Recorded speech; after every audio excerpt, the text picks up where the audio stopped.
naye embuzi mu kifo kyeyaliyogedde ku bintu ebiruma ensi tewali nekiŋaŋalanga ekisajja kye bakeera okusiyaga nekigamba nti ekizibu ky'ensi eno ye TikTok. Mubadde embuzi gwe kisiraane gwe mazi kyana kyamalaaya gwe magombe gwe tolowooza nti eno ensi ogenda gikungula. Otuuza ebintu by'obusiraamu tubusiriikiridde.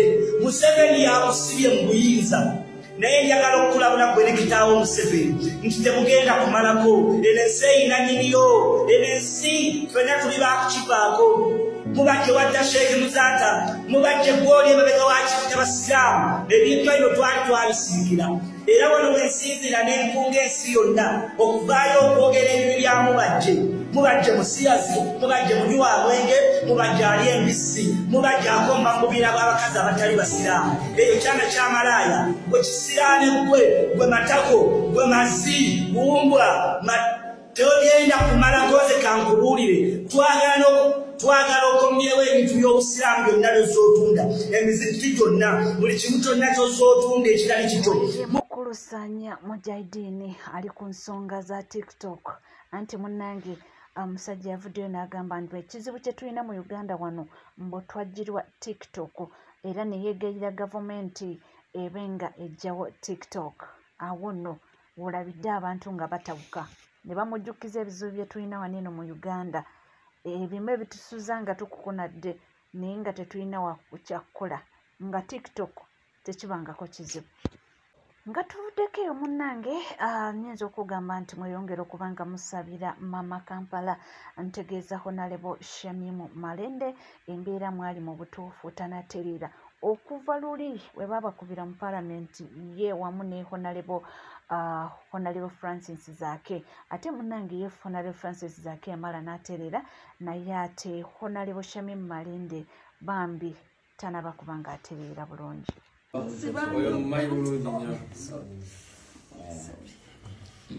Tuli ffenna tuyinza obutalabika naye mu mutima tuli ffenna. Katonda akusuuse okomewo ate tutambule.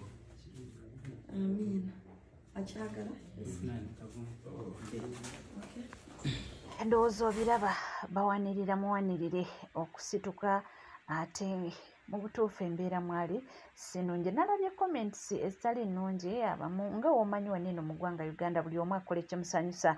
Bamu ne bamuteerako rest in peace in advance biki naye agenda kuwona mu linnya lya Yesu era tusuubira nti ajja kutereera addemu akakalabanye emirimu gye. Nga tuvuddeko eyo munnange musajja mukulu amanyiddwa nga Edwin Katamba aka MC Katsi munnange ebintu byamutabuseeko ne yeekandaga n'afuluma n'agamba kagenda akaabire eyo nti kubanga mmwe Abannayuganda temusiima temusiima. MC Katsi mumukwateko ayinza okwetta kino tekiri fantastic mu mawulire ge tulinawo. Of course mukimanyi nti MC Katsi ne banne Douglas Lwanga ne DJ waffe gwe tusinga okwagala obulungi DJ Roger n'abala DJ Masi babeera program ku NBS olunaku olwaleero. Njagala okubategeeza nti MC Katsi Sebo adduse ku set bibadde bitya. Ngambye bwe nti MC Katsi has abandoned the TV show nga ne Fik Fameka wali bibadde bitya. MC Katsi baina emboozi yawadde boogerako ey'okuba nti omuntu omuyamba all along ne kitani nga ateta kujjukidde. MC Katsi n'agamba emboozi eyo buli wenjijjukirako mpulira nga nkaaba n'atambula nava ku seti. Bwe tuba tusoma amawulire tulina kye tuyita ethics of media kati mwe temubitegeera mugamba atambula agende. Kati abeera amenye etteeka mu ethics of media ery'okuva ku seti nga producer tanaba kuteekayo advert. Ngambye bwe nti bwe tuba tetunagenda mu break tosobola ku breakinga program novaako n'ogenda ng'abantu bakyali ku seti oba nga producer tanaba kuteekayo advert. Kyakoze MC Katsi wafani yamunyiza bannange baba. Sorry. Bityo regardless abantu bayita mu bingi. Abantu bayita mu bintu bingi mubalabawo nga baseka naye nga embeera abantu mwe bayitamu naddala ensangi zino si birungi n'akamu. Omusajja yagamba nti mpawo talikaaba ate pulezidenti waffe n'agamba nti mujja kiwulira. era nga eyo gye tulaga ate nga munnange nga tugenderera okuba nga twetegekera kalulu ka 2026 abantu batandise okuba nga beesobolayo betumanyi ne betatumanyi era tubadde tuli aweepo omwami ne yeesobolayo n'agamba mundabiranga ddala ne tumugamba ye okulaba tetulina kizibu naye obadde otambula naffe kankutwaleyoko tulabe namwe mukuwemu tooki mulabe ali awo alina ekipande kye naye nga wansi ataddeko pulezidenti waffe owaayi oba kabonero kinze naawe نحمده ونستعينه ونعوذ به من شرور أنفسنا ونتوكل عليه من يهده الله فلا مضل له ومن يضلل فلن تجد له وليا مرشدا asalamu bannange mwebale kusiiba era mundabiranga ddala nzija ku kifo kino eky'obwaloodi meeya e Kampala nze Sheikh Salik Kudratullah ebyoluzungu ndi accountant tobuuza ebyeddiini nasomera ddala alhamdulillah so nsobola okukubira ddala side B era gundi zaffe zijja kubeera mu Luwarabu ne mu Luzungu insha Allah nolwekyo mwebale kusiiba amaka gange gali Kamwokya tuka ku muzikiti gwe Kamwokya obuze Sheikh Salik Kudra Road Meya ajja kuba mfuna insha Allah wa hadha assalamu alaykum wa rahmatullah ndi musajja muganda ndi muzukulu wa Sewankambe na Bingo ni mutani Idrisa Sewankambo na nyini Rayat Islamic Primary School nupu jendi naye saga kujja ku kadi ya nupu kubanga iliko ebivuyo akabono kaffe lusania lw'emmere ke kabonero kaffe ke tugenda okubanga tukozesa ngera oli bwe twajja insha Allah. Assalamu alaikum wa rahmatullahi wa barakatuh. Kalulu ndowooza biraba abantu batandise okuba nga bajjayo omutwe era nga baagala kalulu naye nga byonna bigenda mu maaso tutunuulireko oba mulwanyi munnaffe alina kyatugamba naddala ku bantu bano abaagala okuba nga oba oliawo baagala kaadi naddala agenze nayogera ku nsonga y'omwana mulenzi Alex Luswa Luwemba alina emboozi gye yakoze naye yalese ekibiina nga munange tekiri kyekimu. Nsinziirira ku bigambo by'omukulu ono Alex Luswa Luwemba Muhammad bye yayogedde ng'ali n'omuvubuka omuwa direct shot bwe yagambidde nti bamubuuza ekibuuzo mu vetting committee ng'akimubuuza ye Ssebuufu n'amubuuza nti ozitowa kyenkana ki financial muscle yo ebimu kubyankubya mu kamyufu butaba na ssente kubanga bwe nagenda mu vetting bambuuza ozitowa kyenkana ki financial muscle nembagamba bannaayi ndi bubi mukwano gwange Ssebuufu ye yakimbuuza Ssebuufu Ssebuufu namulaba yeetalanga kalulu financial muscle yo eyimiridde etya ne muganda wange nsobola ofunayo looni ya miliyoni nga 10 etambuza akalulu yaseka busesi kakati ndi wano kutegeeza Ssebuufu teyali mukyamu yali mutuufu mu mawanga amalala naddala galimu demokrasi n'obukulembeze obulungi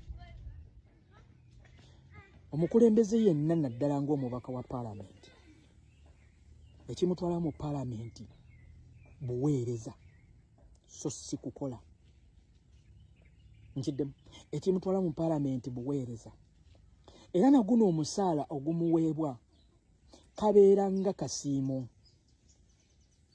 okusobola okutambula naddala mu zi constituencies ze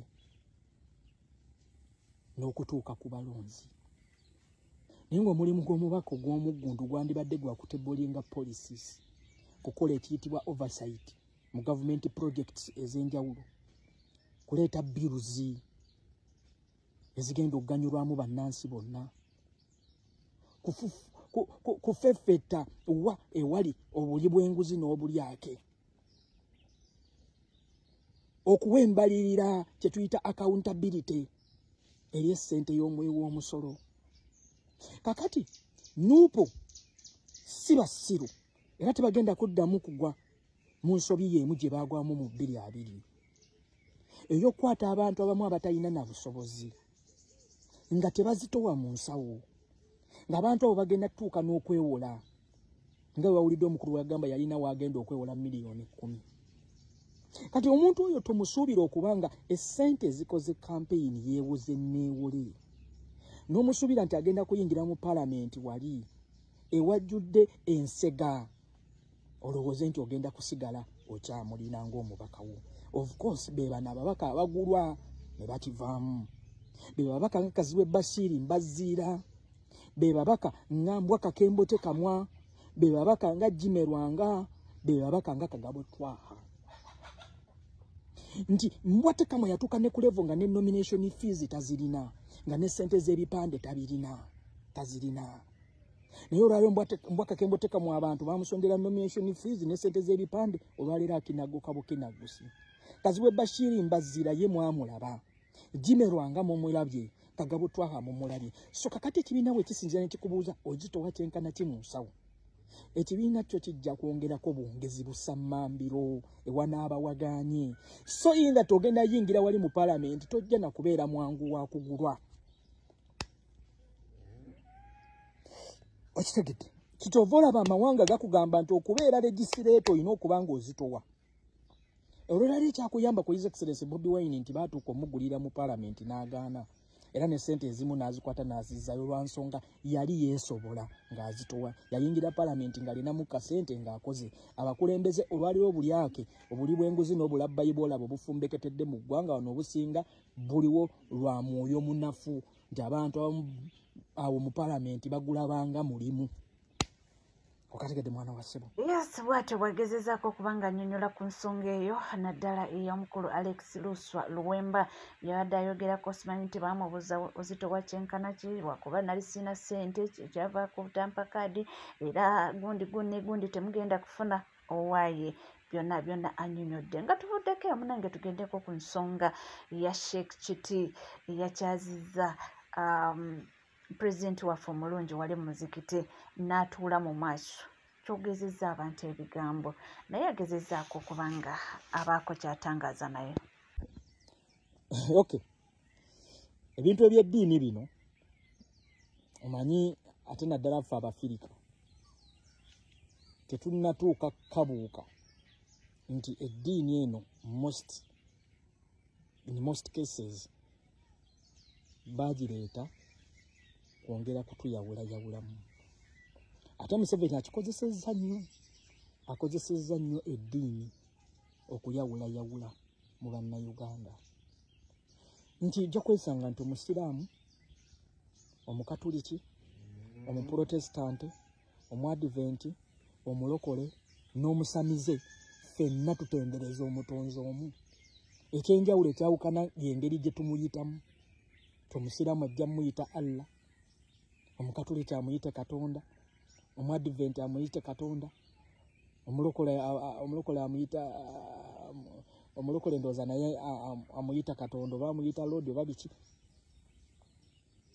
asoboliza ate omusamize amuyite Tonda jjajja Tonda naye ng'ategeeza Katonda n'eddiini tezinnajja Katonda yaliwo ng'eddiini zino tezinnajja Katonda yaliwo era buli omu yalina engeri gy'amusinzaamu gy'amukoowolamu kati nalabye abavubuka abamu nno tebakibuuza mu mutima mulungi nti balumirirwa busiraamu nalabye ekiri eky'omutwe omunene simanyi nti ekibukenya media n'okwanalayizinga ensonga takisobola nalabye muganda waffe omu ali kataawo tebakikola mu mutima mulungi nti balumirirwa ddiini basasule bagezaako kujja kwongera kukakkanya His Excellency Bobi Wine His Excellency Kyagulanyi tuvola baabuzza ekibuuzo Kyagulanyi ayimiridde atya awo okulayina esooka asooseewo atya awo His Excellency Kyagulanyi we yabaddewo abasomesa b'eddiini abangi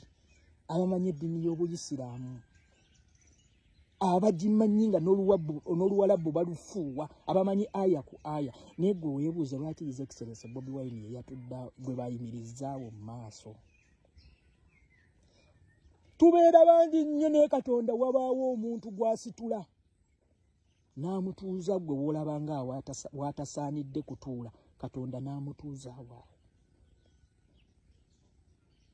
ne waba agenze mu muzikiti ne obudde bwa swala nga bajja kumusika bamugambe mukama waffe jangu oyimirire wano tugende mu swala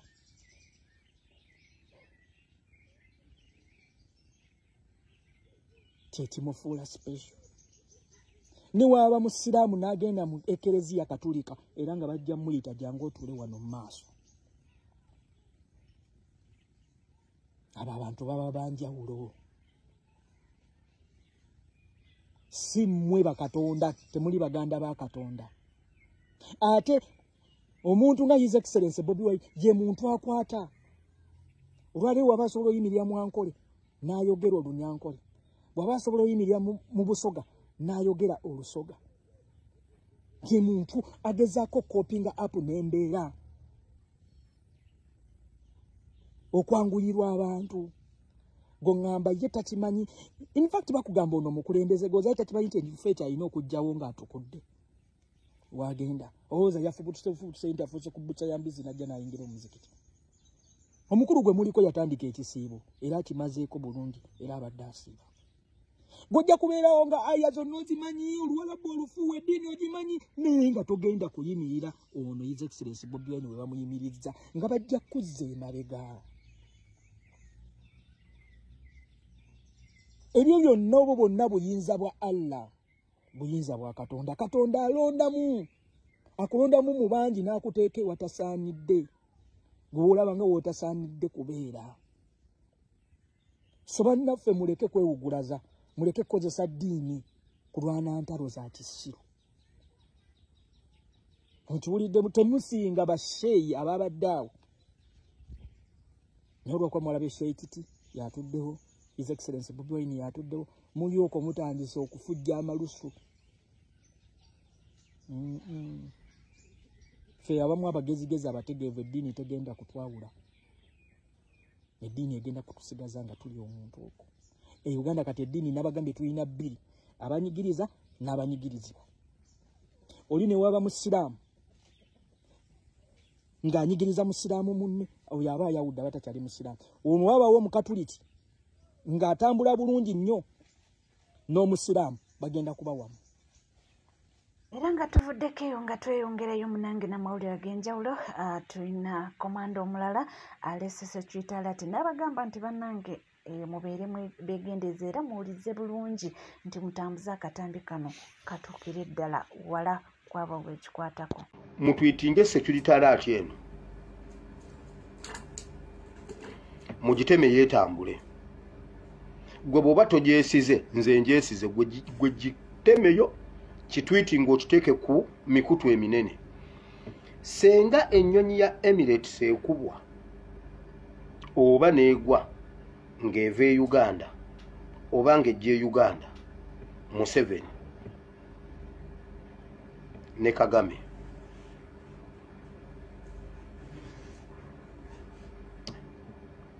mujjukira bwe twawa His Excellency security alert y'obutaddamu kulinnya Rwanda Air. Kati bamaze okulondoola atambulira nnyo mu Emirates. Basazeewo ne bwe kunaaba okusasulira bonna abali mu Emirates. Basazeewo ne bwe bunaabeera okusasulamu ennyonyi endala 10, naye His Excellency Kyagulanyi alina kuviirawo mu nnyonyi. Basayiniza ne bagamba lwaki basayiniza okukikola. Museveni bino bye yeeraguzalaguza, abasawo bamugambye apaakinge his disorganized bodies